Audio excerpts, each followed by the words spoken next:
जुलाई का महीना था और कानपुर शहर पर बादलों ने ऐसा डेरा जमाया था मानो सूरज देवता छुट्टियां मनाकर किसी दूसरे ग्रह चले गए हो। गलियां पानी से तरबतर थी, नाले उफान पर थे। तभी शांता निवास की बहू स्वाति पैर पटकते हुए और चिल्लाते हुए सीधे आंगन में आई। माँ जी देख लीजिए अपनी आंखों से, बारिश में जरा सी भीग क्या गई, मेरी तो चप्पल ही टूट गई। मुझे आज ही नई चप्पल मंगवा कर दीजिए। शांता जी जो रसोई के पास बैठकर लहसुन छील रही थी, उन्होंने चश्मा थोड़ा नीचे खिसकाया और बहू की टूटी हुई चप्पल को ऐसे देखा जैसे कोई बहुत बड़ी राष्ट्रीय आपदा आ गई हो। हे भगवान, ये तो वही बात हो गई कि गरीबी में आटा गीला। बहू तू तो बस खर्चे बढ़ाने के बहाने ढूंढती रहती है। मम्मी जी एक तो आप इतना सारा सामान बता देती हो, आपको क्या पता बाहर क्या माहौल है। दुकान पानी में तैर रही थी, कैसे कूद कूद के मेंढक की तरह पानी बचा बचा के सामान लेकर आई हूँ, वो तो बस मैं ही जानती हूँ। ऊपर से आप मुझे ही सुना रही हो, मेरी चप्पल टूट गई है, मुझे आज ही आप नई चप्पल मंगवा कर दो। ये तो मायके में मेरी मम्मी ने दिए थे, तो मैं एक साल से घिस घिस कर पहन रही थी, आज आपके चक्कर में टूट गए। मुझे नई चप्पल चाहिए बस। शांता जी ने लहसुन साइड में रखा और छाती पर हाथ रख दिया। अरे राम राम राम, एक तो ऐसे ही इस टाइम हाथ टाइट है, घर में इतने खर्चे हैं। तुझे नहीं पता क्या कि घर में कुछ ही महीनों में अपनी बिटिया की शादी है और तू रोज रोज खर्चे पर खर्चे बढ़ाए दे रही है। कल तुझे सावन की हरी चूड़िया और साड़ी चाहिए थी, जाने क्या क्या नखरे तेरे, तू वो सब लेकर आ गई। तब बारिश नहीं थी ना तब नाले उफान मार रहे थे, तब तो हवा में उड़ी बाजार पहुंच गई। आज मैंने 2 काम बता दिए तो महारानी ने चप्पल तोड़ ली। अरे बहू थोड़ा तो रहम खा जा मुझ पर नहीं तो अपने इस बूढ़े ससुर पर ही रहम खा जा। तेरी ननद की शादी है, पड़ोसी की नहीं, थोड़ा हाथ बचा के रख, नहीं तो भीख मांगने की नाव बता जाएगी। माँ जी आप तो बस मुझसे ही सारा हाथ सिकुड़ना करवा दो, घर में सबके खर्चों पर तो आपकी कोई लगाम है नहीं, बस बहू दिखे तो सारा बजट का ज्ञान उड़ेल दो। जंग शुरू ही हुई थी कि तभी कमरे से हाथ में अखबार लिए दीनदयाल जी बाहर निकले। उन्होंने माहौल का तापमान भांपते हुए बीच बचाव करने की कोशिश की। अरे बेटा स्वाति, गुस्सा मत करो, तुम्हें तो पता ही है कि अपने घर में समस्या है इस टाइम। शादी का घर है, एक एक पैसा सोच समझ कर खर्च करना पड़ रहा है। कुछ ही दिन की बात है बेटा, फिर शादी निपट जाए तो तुझे 1 क्या 2 जोड़ी चप्पल मंगवा दूंगा, थोड़ा सब्र रखो। और तुम सुनो ना भाग्यवान, मैं क्या कह रहा था कि ऊपर वाले कमरे की छत वो रात में बारिश तेज हो गई थी ना, तो टपक रही थी। मैं सोच रहा था चलो मिस्त्री को बुलाकर उसे ठीक करवा लेते हैं, पानी नीचे आ जाएगा तो सारा सामान खराब हो जाएगा। इतना सुनते ही शांता जी ने तो जैसे कोई बिजली का तार छू लिया हो, वो एकदम से भड़क उठी। पगला गए हो क्या? सुबह सुबह कुछ खाकर आए हो क्या? क्या बात कर रहे हो आप? 3 महीने बाद बेटी की शादी है, इतना सब कुछ लेना देना करना है, रिश्तेदार आएंगे, पूरी तैयारी करनी है, और आपको ऐसे टाइम पर छत की सूझ रही है। यहाँ मैं एक एक पैसा गिनकर खर्च कर रही हूँ और तुम आए सीधा लाख ठिकाने लगाने। अरे टपक रही है तो टपक जाने दो, हम लोग तो वैसे भी नीचे सोते हैं ना, थोड़ा सा हॉल टपकता है, इधर सो जाएंगे, अगल बगल किचन में बिस्तर लगा देंगे। बेटी ब्याहने की औकात नहीं बचेगी अगर छत बनवाने बैठे तो, और आप तो ऐसे बोल रहे हो जैसे 10,000 में काम हो जाएगा। अरे कम से कम 1-1.5 लाख रुपए का खर्चा है, पूरी छत उधड़ कर सही होगी। चुपचाप बाल्टी लगा दो वहां, बस। बारिश होती कितने दिन है? मुश्किल से 10 दिन। तभी प्रिया भी चहकती हुई कमरे से बाहर आई और शांता जी के कंधे पर हाथ रखकर लाड़ जताते हुए बोली, मम्मी सब लोग अपनी अपनी फरमाइशें रख रहे हैं तो सुनिए ना, ऐसे सुहावने सावन मौसम में हरे रंग के कपड़े कितने प्यारे लगते हैं। सावन में हरा रंग पहनना तो शुभ भी होता है। मैं सोच रही थी अपने लिए भी एक हरी साड़ी या सूट ले लेती, अभी मेरे भी सगाई के बाद पहला सावन है ना। और मम्मी मैं क्या कह रही थी, मौसम इतना बढ़िया हो रखा है, मैं अपने दोस्तों के साथ 2-3 दिन के लिए कहीं बाहर घूम आती हूँ ना, शिमला वगैरह। वैसे भी कुछ ही दिनों में तो पराई हो जाऊंगी, फिर तो ससुराल वालों के हिसाब से ही रहना पड़ेगा, अभी थोड़ा जी लेने दो ना मम्मी। शांता जी ने अपना माथा ठोक लिया और दांत पीसते हुए बोली, अरे वाह बेटिया रानी, सब एक से बढ़कर एक महारथी भरा है इस घर में। तो ट्रिप पर जाएगी? तुझे पता भी है दोस्तों के साथ घूमने का मतलब सीधा 20,000 रुपए का फालतू खर्चा, इतने में तो तेरी शादी का पार्लर का खर्चा और वो जो तुम लोगों का नखरे वाला मेकअप शेकअप का ड्रामा होता है वो सब हो जाएगा बेटा। जैसे तैसे तेरा ब्याह निपटा लूं वही बहुत है, फिर अपने पति की जेब खाली करवाना और जहां जाना हो ना घूमना, मेरे बस की नहीं है। इतना सुनते ही दीनदयाल जी ने चुपचाप अखबार से अपना मुंह ढक लिया और स्वाति भी बड़बड़ाते हुए अपने कमरे की तरफ चली गई। तभी घर का दरवाजा खुला और अतुल रेनकोट से पानी टपकाता हुआ अंदर दाखिल हुआ। उसका पैंट घुटनों तक भीगा हुआ था और जूते से छप छप की आवाज आ रही थी। ये लो आ गया शहजादे। क्या हाल बना रखा है तूने? रेनकोट नहीं पहना था क्या? अरे मम्मी, ये पुराना वाला रेनकोट जगह जगह से फट गया है। डेली ऑफिस आते जाते समय मैं बहुत भीग जाता हूँ। अगर तबीयत खराब हो गई तो मैं ऑफिस कैसे जाऊंगा, और बीमार पड़ गया तो डॉक्टर की फीस अलग लगेगी, इसलिए मैं पहला नया रेनकोट मंगवा लेता हूँ। ये लो जी, एक तो तुम्हारी मैडम की फरमाइशें खत्म नहीं होती और दूसरी तुम्हारी। रेनकोट लोगे बेटा तो बहन की शादी कैसे करोगे? रेनकोट 1000 रुपये से कम का नहीं आता ढंग का। और बुजुर्ग ऐसे ही नहीं कहते कि दाना दाना जोड़े राज बने, बूंद बूंद से घड़ा भरे। अगर ऐसे ही फालतू खर्चा करोगे तो बहन की शादी का फंड कैसे तैयार होगा? हमें उनकी भी तो सब फरमाइशें पूरी करनी है। समाज में अपना कुछ मान सम्मान देखना है कि नहीं? मैं बता दे रही हूँ, ये फिजूल खर्ची सबके बंद। शादी तक 1 रुपया भी फालतू नहीं खर्चना है। मम्मी, क्या बात करती हो आप भी? मैं कौन सा पैसा घूमने में उड़ा रहा हूँ? मैं तो अपनी सारी कमाई लाकर सीधे आपके हाथ में देता हूँ। 1000 रुपए का रेनकोट मांग लिया तो जैसे कोई जुर्म कर दिया। तो बेटा मैं कौन सा सारे पैसे खा रही हूँ? मैंने तो सावन में अपने लिए एक नई साड़ी तक नहीं खरीदी। पुरानी साड़ी का पल्लू ढक कर काम चला रही हूँ। तेरी बहन की शादी है इसलिए एक एक पैसा जोड़ रही हूँ, ताकि बहन को ससुराल में इज्जत मिले, मान सम्मान मिले। कल को कोई ताना ना मारे कि नंगे हाथ आ गई, उसे कोई दुख ना भोगना पड़े, बस इसीलिए मैं कंजूस बनी बैठी हूँ। वरना कर्ज का क्या है, लेते टाइम थोड़ा लगता है, लौटते हुए जान पर बनाती है। माँ की बात सुनकर घर में थोड़ा सन्नाटा छा गया। अतुल चुपचाप अंदर जाने लगा। तभी हॉल में लगे पुराने रंगीन टीवी से अचानक जोरों की आवाज आई। न्यूज एंकर बड़े ही सनसनीखेज अंदाज में चिल्ला रहा था। विशेष चेतावनी, मौसम विभाग का रेड अलर्ट। अगले 5 दिनों तक कानपुर और आसपास के इलाकों में भयंकर बारिश और आंधी की संभावना। नागरिक अपने अपने घरों में सुरक्षित रहे और बहुत जरूरी काम हो तभी बाहर निकले। इतना सुनते ही शांता जी के हाथ से लहसुन की कटोरी लगभग छूट ही गई। ये लो जी, एक तो ऐसे ही घर में इतनी दिक्कतें हो रखी थी, अगर इतनी भयंकर बारिश होगी तो हमारा घर तो बह जाएगा। इतने बारिश में तो पूरा घर ही टपकेगा, फिर हम कहाँ जाएंगे, क्या करेंगे? शांता जी के घर की बनावट ऐसी थी कि नीचे सिर्फ 2 ही कमरे थे और एक छोटा हॉल था। ऊपर 2 कमरे थे जिनकी छत बुरी तरह टपक रही थी, यानी ऊपरी मंजिल पूरी तरह से तबाह हो चुकी थी। नीचे वाले एक कमरे में स्वाति और अतुल रहते थे और दूसरे कमरे में प्रिया, शांता जी और दीनदयाल जी सोते थे। अभी सब लोग टीवी स्क्रीन पर बारिश की न्यूज देख रहे थे कि लैंडलाइन फोन की घंटी बज उठी। शांता जी ने झटपट फोन उठाया। हेलो जी। दूसरी तरफ से प्रिया की होने वाली सास दया जी की आवाज आई। हेलो शांता जी, नमस्ते, कैसी हैं आप? अरे बहन जी नमस्ते नमस्ते, बस सब भगवान की कृपा है। आप बताइए आप कैसी हैं, समधी जी कैसे हैं, बच्चे सब कैसे हैं? सब बढ़िया जी। दरअसल मैं तो प्रिया के लिए कानपुर की साड़ियाँ बहुत फेमस है ना, तो वही चढ़ावे की साड़ियाँ खरीदने बाजार आई थी। फिर बारिश शुरू हो गई तो सोचा पास ही में है आप लोग, तो क्यों ना आप लोगों से भी मिल लूं। शांता जी का दिल धक से रह गया, लेकिन लोक लाज के मारे चेहरे पर बनावटी मुस्कान लानी पड़ी। अरे हाँ जी, क्यों नहीं। अब तो हम दोनों होने वाले एक ही परिवार है, आप आ जाइए, हमारा घर तो आप ही का घर है। तो ठीक है, आती हूँ बस कुछ ही देर में। फोन रखते ही शांता जी के पसीने छूट गए। पीछे से स्वाति, अतुल और प्रिया सब दौड़ कर आए। मम्मी किसका फोन था? अरे बाप रे, तेरी होने वाली सास यानी दया जी का फोन था। प्रिया बेटा, वो लोग अभी कुछ ही घंटों में घर आ रहे हैं, तेरे लिए साड़ियां और चढ़ावा लेने आए थे कानपुर, बारिश में फंस गए। उनका मन है कि हम लोगों से भी मिल ले, तो इधर ही आ रहे हैं। स्वाति ने अपना सिर पीट लिया, क्योंकि उसे पता था बारिश में उसका काम बढ़ने वाला था। अब ओ मम्मी जी, ऐसे मौसम में मेहमान, घर में खाने का सामान इतना कम है, नाश्ते में नमकीन बिस्किट भी खत्म हो रहे हैं, और तो और सब्जी भी मैं कम ही लेकर आई हूँ। हमारा बचत अभियान जो चल रहा है, कैसे होगा, सब कितने लोग हैं वो? अरे तू क्यों चिंता कर रही है बहू, कैसे भी करके आज का देख लेना। नमकीन में वो डिब्बे में थोड़ी मूंगफली रखी है ना, और मुरमुरा रखी है ना, उसको पोहा मिलाकर कढ़ी पत्ता डालकर फ्राई कर देना, उसमें थोड़ी सी भुजिया मिला देना, ऊपर से थोड़ा नींबू और बारीक प्याज काटकर मिला देना, बढ़िया मसालेदार नमकीन बन जाएगी। और अदरक वाली कड़क चाय बना देना। और खाने में क्या है, बस गोभी की सूखी सब्जी बना देना और दाल।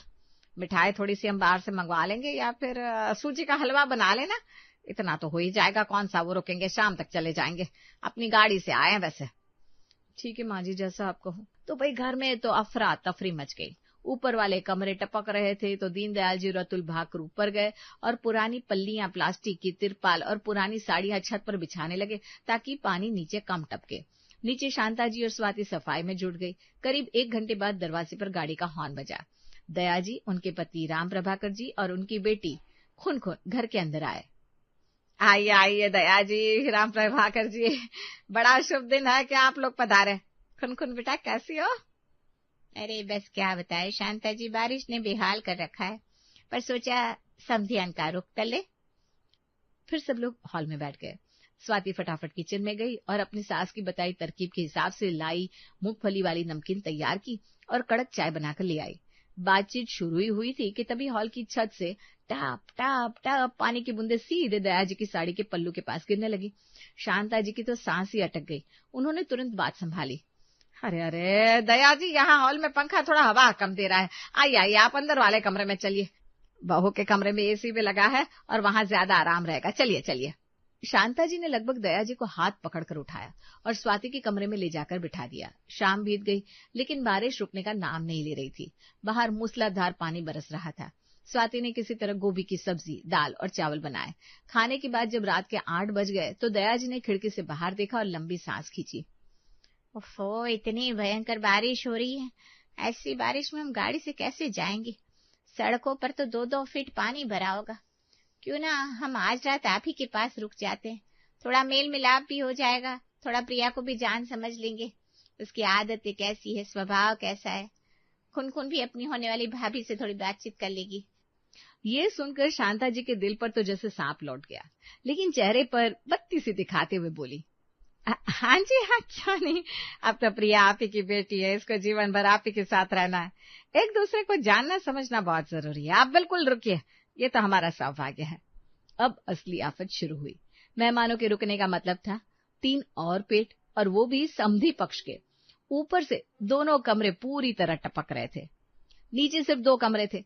एक कमरे में दया जी, राम प्रभाकर जी और खुनखुन को सुलाया गया। दूसरे कमरे में प्रिया, शांता जी, दीनदयाल जी, अतुल और स्वाति ने किसी तरह गद्दे बिछाकर हाथ पैर समेट कर रात काटी। अगले दिन सुबह हुई तो बारिश थमने की जगह और तेज हो गई। अरे शांता जी, आज तो मौसम और खराब है, ऐसे में निकलना तो खतरे से खाली नहीं। ऐसे करते करते 1 दिन, 2 दिन, 3 दिन और फिर 4 दिन बीत गए। समधी जी का जाने का नाम ही नहीं था। वो रोज बहाना बना देती। अरे ऐसी बारिश में कैसे जाए, रास्ता बंद है। बेचारी स्वाति की हालत खराब हो चुकी थी। घर का राशन पूरी तरह खत्म होने की कगार पर था। समधियों के सामने सूखी रोटी तो परोसी नहीं जा सकती थी। तीसरे दिन जब सब्जी खत्म हो गई तो स्वाति ने बेसन के गट्टे की सब्जी बनाई। चौथे दिन जब गट्टे भी खत्म हो गए तो उसने सूजी के चीले और बेसन की कढ़ी बनाकर ऐसे पेश किया जैसे कोई बहुत बड़ा शाही व्यंजन हो।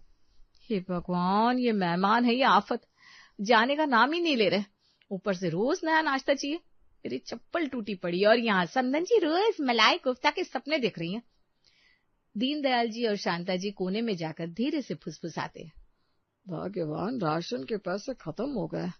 अतुल की सैलरी आने में अभी हफ्ता भर है। समधी जी से जाने को भी नहीं कह सकते, रिश्ता टूट जाएगा। अरे तो मैं क्या करूं, मेरी भी अकल काम नहीं कर रही।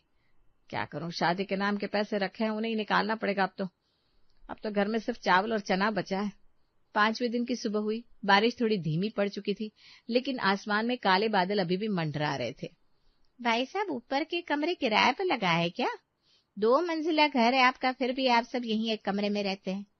जी वो क्या है ना, साथ रहने से प्यार बढ़ता है, इसलिए हम लोग साथ साथ रहते हैं। अब वो घर भी क्या घर कि सब अलग अलग कमरों में पड़े रहे। वाह बेटा, बड़े ऊंचे संस्कार है तेरे। अच्छा चलिए, आज चाय ऊपर ही पी लेते हैं, नीचे तो कई दिन से रह रहे हैं। मना करने पर भी दया ऊपर पहुंच जाती है। ऊपर हॉल में दया जी, राम प्रभाकर जी, खुनखुन, शांता जी और पूरा परिवार बैठा हुआ था। स्वाति सबके लिए चाय लेकर आई थी, तभी अचानक आसमान में जोर से बिजली कड़की और भयानक तूफान आया। हवा के इतने तेज झोंके आए कि ऊपर छत पर अतुल और दीनदयाल जी ने जो पल्ली तिरपाल बांधी थी वो उड़ गई। और फिर वही हुआ जिसका डर था। टाप टाप टाप गंदा पानी सीधे दया जी के सिर और उनकी चाय के कप में आ गिरा। दया जी की महंगी साड़ी पर छत का चूना और काला पानी गिर गया। दया जी चीख पड़ी, अरे बाप रे, ये क्या है? शांता जी, दीनदयाल जी और अतुल का चेहरा शर्म के मारे एकदम लाल हो गया। स्वाति ने अपनी आंखें बंद कर ली। घर की पूरी पोल पट्टी खुल चुकी थी कि छत टपक रही है और ये लोग पल्ली लगाकर काम चला रहे थे। अरे वो दया जी, असल में ना थोड़ा सा पानी आ गया, छत का काम बस शुरू ही होने वाला है एक आध दिन में। माहौल में शांति और शर्मिंदगी छा गई। शांता जी सोच रही थी कि क्या सफाई दे। तभी दया जी के फोन की घंटी बजी। फोन उनके बेटे यानी कि प्रिया के होने वाले पति का था। दया जी ने घबराकर फोन उठाया, लेकिन हड़बड़ाहट में उनका फोन स्पीकर पर चला गया और स्क्रीन हैंग हो गई। दया जी बटन दबाती रही पर स्पीकर बंद नहीं हुआ। फोन से उनके बेटे की तेज और साफ आवाज पूरे हॉल में गूंज उठी। Hello mummy. अरे मम्मी, खूब रह लिए प्रिया के घर, अब तो बाहर बारिश भी बंद हो गई है। टीवी पर दिखाया कि आज बारिश थम जाएगी, तो जो थोड़ी बहुत छुटपुट हो रही है ना वो भी बंद हो जाएगी बस। और मैं भी यहाँ बुआ जी के घर खूब रुक लिया। अब अपने घर के कमरे टपकना बंद हो गया। वो जो छत का पानी हमारे घर में भर रहा था ना, अब सूख गया। चलो किसी को कुछ पता नहीं चला और ये तूफानी बरसात का समय भी कट गया। अब आप आ जाओ, मैं आपको रास्ते में मिल जाऊंगा चौराहे पर, फिर हम लोग सब साथ में घर चल देंगे। बेटे की बात पूरी होते ही हॉल में इतनी गहरी शांति हो गई कि अगर एक सुई भी गिरती ना तो उसकी आवाज सुनाई दे जाती। दया जी का चेहरा एकदम सफेद पड़ गया। राम प्रभाकर जी ने नजरें नीचे झुका ली और खुनखुन अपनी उंगलियां चटकाने लगी। शांता जी, दीनदयाल जी, स्वाति और अतुल सबकी आंखें फटी की फटी रह गई। असलियत ये थी कि दया जी की अपने घर की छत टपक रही थी और उनके घर में पानी भर गया था। इसीलिए वो बारिश का बहाना बनाकर 5 दिनों से प्रिया के घर डटी हुई थी, ताकि अपने घर के टपकने की समस्या से बच सके और समधियाना में मुफ्त की दावत उड़ा सके। दोनों परिवार एक दूसरे का मुंह ताक रहे थे। दया की ढोल की पोल खुल चुकी थी और शांता के घर का राज भी सबके सामने आ चुका था। जी वो दया जी कुछ ना बोल पाई।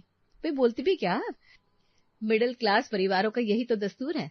चाहे कोई लड़की वाला हो या लड़के वाला, हैसियत और समस्याएं सबकी एक जैसी ही होती है। टपकती छतें, टूटी चप्पलें, सीमित राशन और दिखावे की झूठी दीवारें।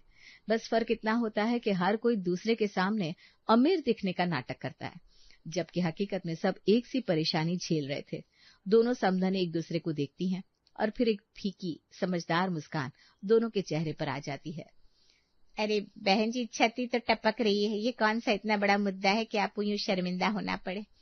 मिडिल क्लास घरों में यूं छोटी छोटी बातें होती रहती है। हर परेशानी में घुलने लगेंगे तो हो चुका।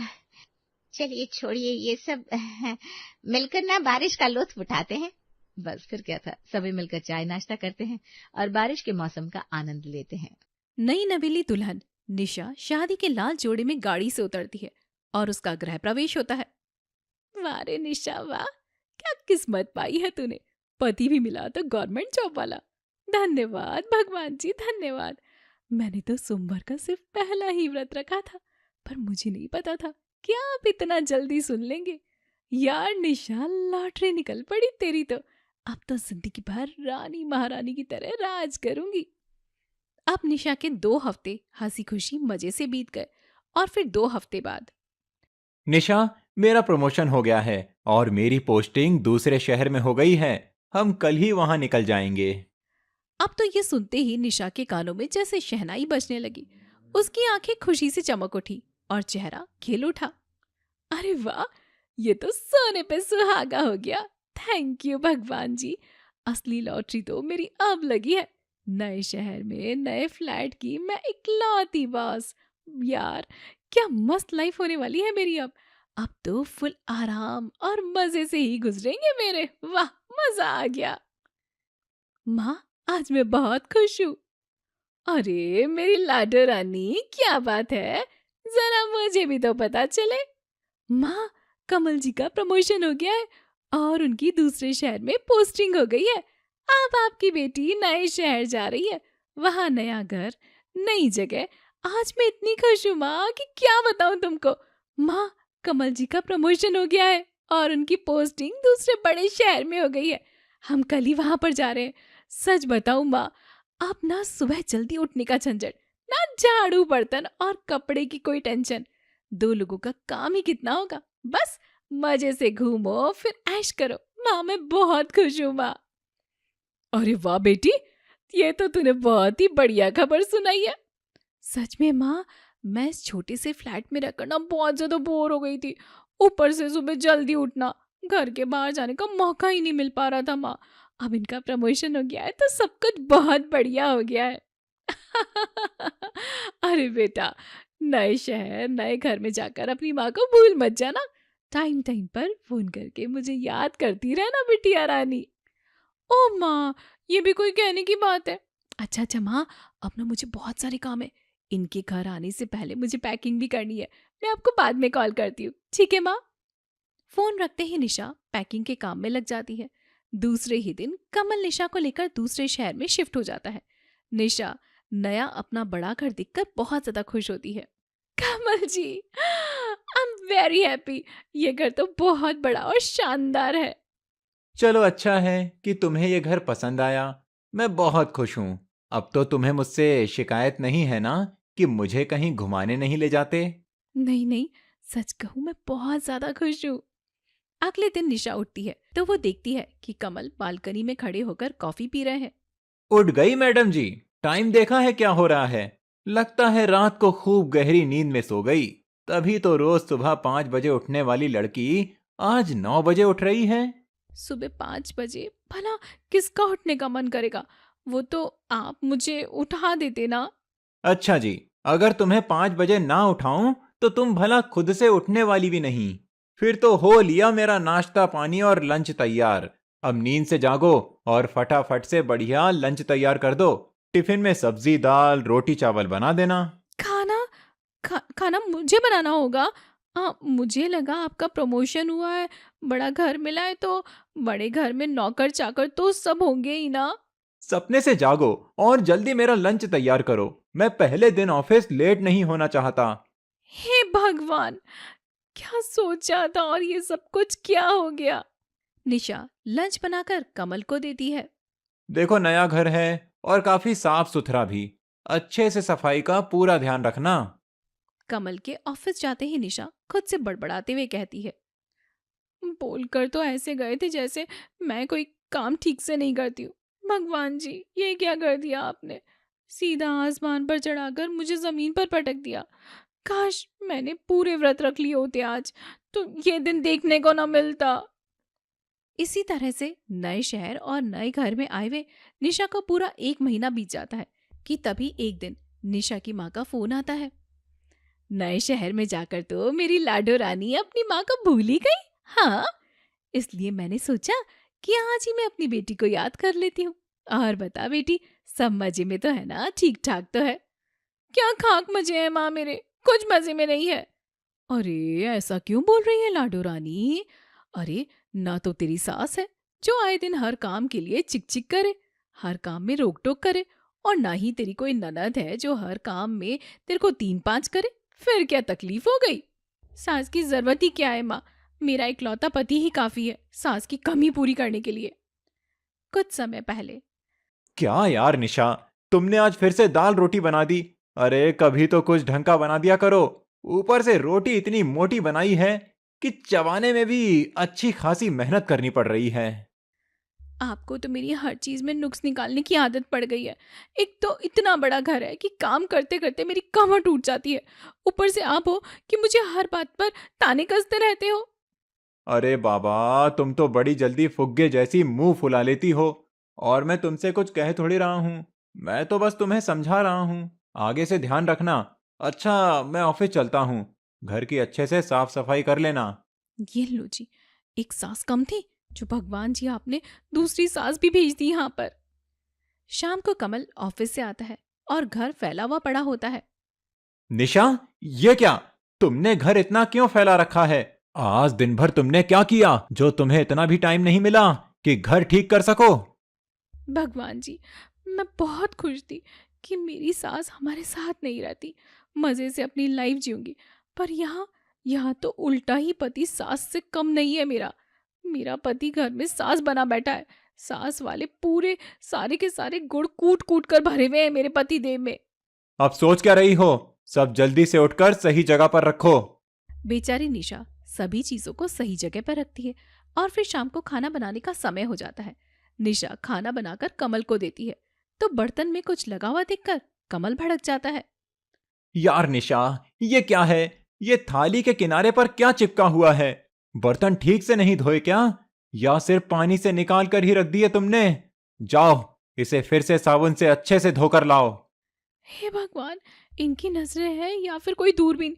इनके सामने तो मेरी सास भी फेल है। खुद तो खाना खाकर पसर जाएंगे और मुझे ना 100 काम बता देंगे। निशा फिर से थाली साफ करके कमल को देती है।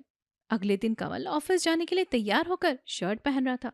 तभी शर्ट पर लगा दाग देखकर वो निशा को आवाज देता है। निशा, जरा इधर आना। ये देखो, सफेद शर्ट की कॉलर पर कैसा पीला दाग लगा है। ऐसे धोते हैं सफेद कपड़े? इसे अभी वापस से दोबारा अच्छे से रगड़ कर धोना। अभी ऑफिस जाने के लिए मुझे कोई और दूसरी शर्ट प्रेस करके दो। पर कमल जी, थोड़ा सा ही तो दाग है, अभी के लिए इसे पहन लीजिए, इतना भी पता नहीं चल रहा है। देखो, एक बार में तुम्हें समझ जाना चाहिए। अभी जाओ और दूसरी शर्ट प्रेस करके लाओ, मुझे देर हो रही है। बेचारी निशा फिर से दूसरी शर्ट प्रेस करके कमल को देती है। अगले दिन संडे की कमल की छुट्टी होती है।